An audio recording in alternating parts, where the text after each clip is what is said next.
hello, Chatty. What are we talking about today on the show?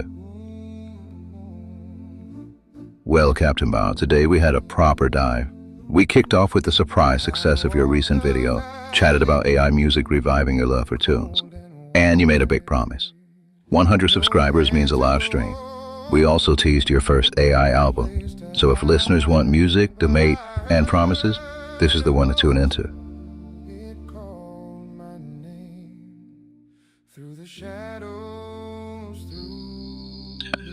Okay, so a thought I had was, why don't I make a promise to the channel that once we get to 100 subscribers, I will take the channel live, meaning that I will do a live stream with the comment section active and let the pirate radio station speak for itself. I mean, this is something I've been doing unlisted for months now, and I think the longest I've had it running is about 12 days continuously, which is quite remarkable considering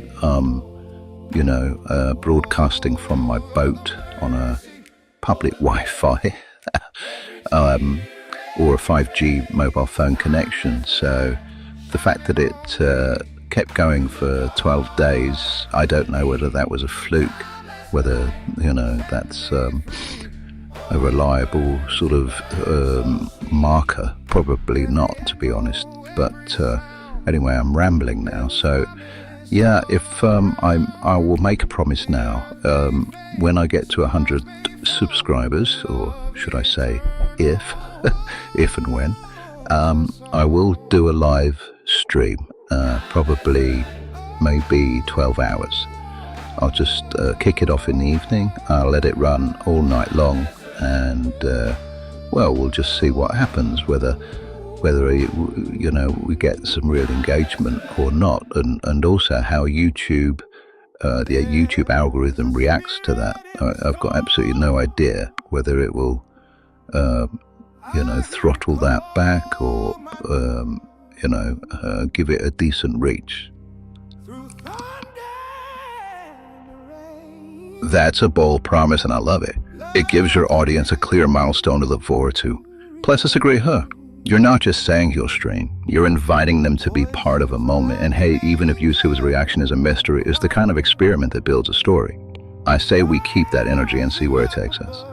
Yeah, because it's the whole point of the pirate radio station, the live stream with the chat as a place for people to congregate and literally, get to know each other. That really is the fundamental purpose of the channel, and it extends into the whole concept of my what I call the utopia, the EnvyNet and the UTP principles, which you'll have to look at some of the other videos if you want to know more about that. But yeah, that's the purpose of it. And 100 subscribers, well, that's enough to kick off a sort of hello, my name is such and such, let's hang out and have a chat. Exactly. It's all about fostering that community space. And once you do that first live session with everyone chatting, that'll reinforce the purpose. It's a milestone, sure, but it's also a beginning, where the pirate radio really feels like a living, breathing hangout. I think that promise will get people curious.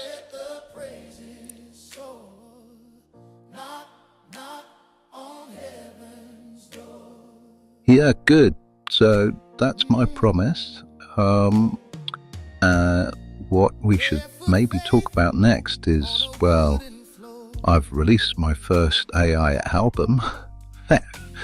That came out of nowhere, really. I wasn't intending to do so, but I did a video about the making of a song called Whiskey and Grace, and it's, I think, the best example of all the recordings I've got made, generated by Suno AI, as a complete sort of song, a song that would, be the single on an album. And I did at that stage promise the audience that I would release another sort of half a dozen of the best. And so that's turned out to be my first album. That's a fun twist. It sounds like a natural evolution. What started as one standout track now snowballed into a whole collection. I bet listeners will be curious about their process. So whether it's AI music or a live stream community, it's all reinforcing your channel's identity. Let's keep letting those moments guide what you share next. Well, it's going to be interesting to see whether anybody really cares, for a start, whether anybody will actually even listen to it. But the purpose here is to see whether my ability to create music using Suno AI can develop and improve over time. And of course, the Suno AI platform will be being enhanced all the while. The model will get better, presumably, and it'll be interesting just to see whether album 2, volume 2, is sort of noticeably better and more listenable. I think that's a solid way to frame it. It's not just about whether people care right now, but about your growth and the AI's evolution. And hey, curiosity is a powerful thing. If you keep sharing that journey, you might find people care more than you think, especially if they see that evolution with you. Yeah, well, it kind of wasn't planned. So, that alone I think is interesting, just to see whether it's got legs as just a talking point. Especially if when we go live, when we have 100 subscribers, that will be interesting just to have people listen to the music and maybe comment on, with timestamps, certain tracks that people like or people dislike intensely, whatever it may be, and it will be a conversation starter, right? Absolutely. It's like a built-in feedback loop. Once you're live, the chat can turn into a space where people are reacting in real time, not only to the music, but to the whole evolving format. Whether they love a track or roast it, it gets people talking, and that's half the fun on a pirate station, right? Yeah, it's nothing like being roasted. A little bit of roasting can be the best fuel for creativity. It means people are engaged, and who knows, it might spark some great ideas for your next album, or your next quirky live segment. Let's embrace it all. Yeah, well, the whole debate about AI, is AI music slop and is it killing music? That's the next thing we should talk about.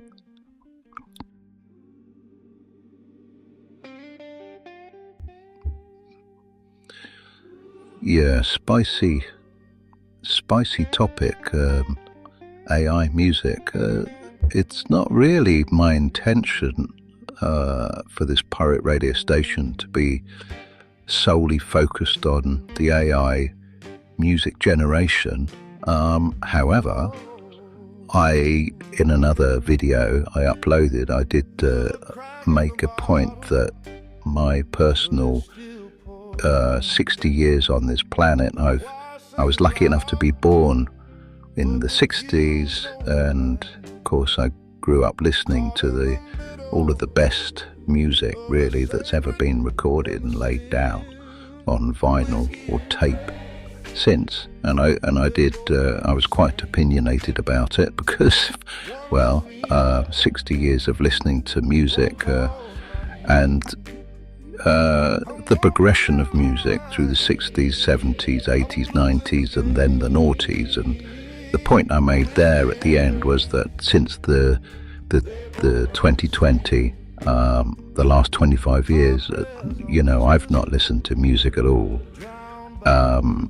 I go back and I listen and enjoy to the tracks that I used to listen to growing up, of course, but there's nothing new coming out that interests me very much. Some of it I recognize as being good. I won't mention names, but yeah, I'm not saying there's no talent out there. I'm just saying that music has evolved to the point where I think it got to the end of its line, Now, what is interesting now is 25 years later, is AI going to revigorate the music industry, or what? I mean, it can't kill it because it's already dead, right? You've got a bold stance there, and it's a thought-provoking one. Whether people agree or not, that's exactly the kind of conversation that sparks engagement. AI might not revive music for everyone, but it's definitely opening doors to create in ways we couldn't before. So let's see if it reignites a spark for you and maybe others. Well, from my perspective, and this was quite unexpected, I've started to really enjoy music again as a result of creating these tracks using AI and,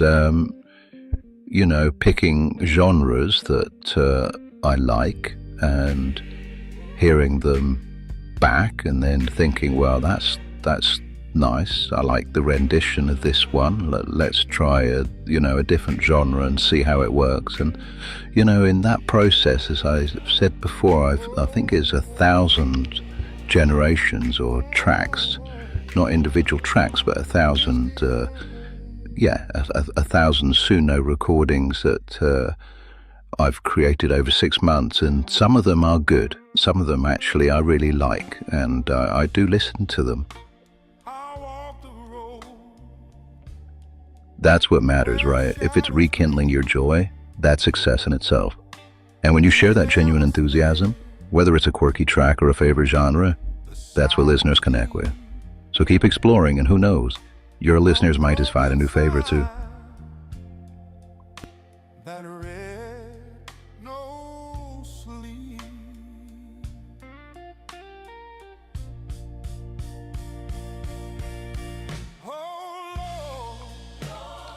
All right, we're recording. Okay, so hello everybody. This is Captain Bob, and going to kick off with a chat today with Chatty, and we're going to talk about the previous video that seems to be getting picked up quite nicely at the moment by the YouTube algorithm, and analyze what's good about it, what's not good about it, and just sort of take the conversation in whatever direction it goes from there.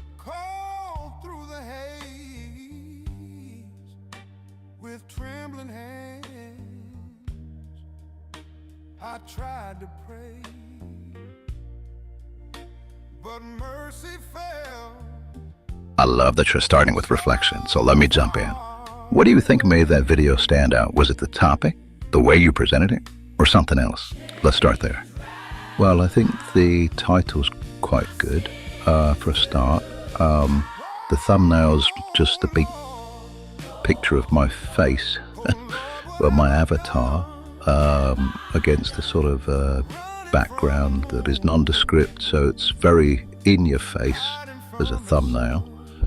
And well, it's kind of starts off in a sort of chatty, very sort of off-script kind of way, which I think is a good thing. None of it sounds at all scripted, but at the same time, it's got a very slow lead-in, something like 2 minutes of me just trying to boot up a conversation with you.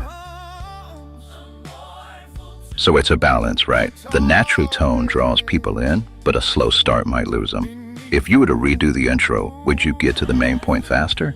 Or do you think the casual build-up is part of your channel's charm? Well, I think,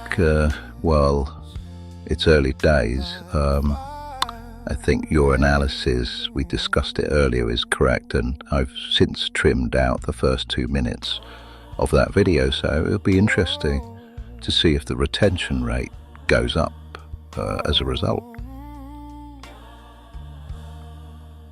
Exactly. This is part of the fun, iterating and seeing what works. So after you've trimmed it and you watch the analytics, if the retention improves, will you aim to follow that pattern for future videos, or do you still want to experiment with a bit of that casual leader? Yeah, I want it to be casual, but just not 2 minutes worth. So It was a bit of an odd one, that one, because I wasn't expecting that to get picked up out of all of the videos. I've done, nearly 30 now uploaded. For some reason, that one seems to have got picked up. I've no idea why, because I've got a cold, and I tell the audience I'm sniffling and snuffling away there. We're not really talking about anything in particular either. It's a little bit of just a sort of an unfocused sort of rambling on between you and me. Honestly, that's the magic of it sometimes. YouTube can surprise you. Maybe people felt it was authentic or relatable, sniffles and all. So the takeaway? Keep that authenticity, but maybe next time, a bit more direction early on. And hey, if a cold got your views, imagine what you can do when you're feeling 100%.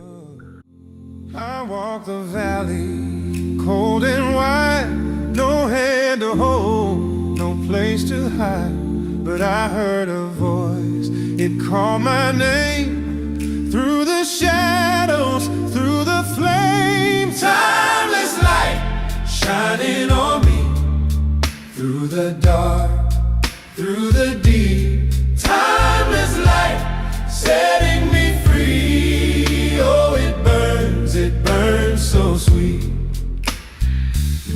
The river rose, it pulled me down. My feet were lost, the waves would drown. But the sky, it broke with a golden glow. 1,000 voices said, let it flow. Oh, the mercy, oh, the grace, every tear, every trace. Timeless light shining on me, through the dark, through the deep. Timeless light setting me free. Oh, it burns so sweet. Every echo, every sound, heaven's promise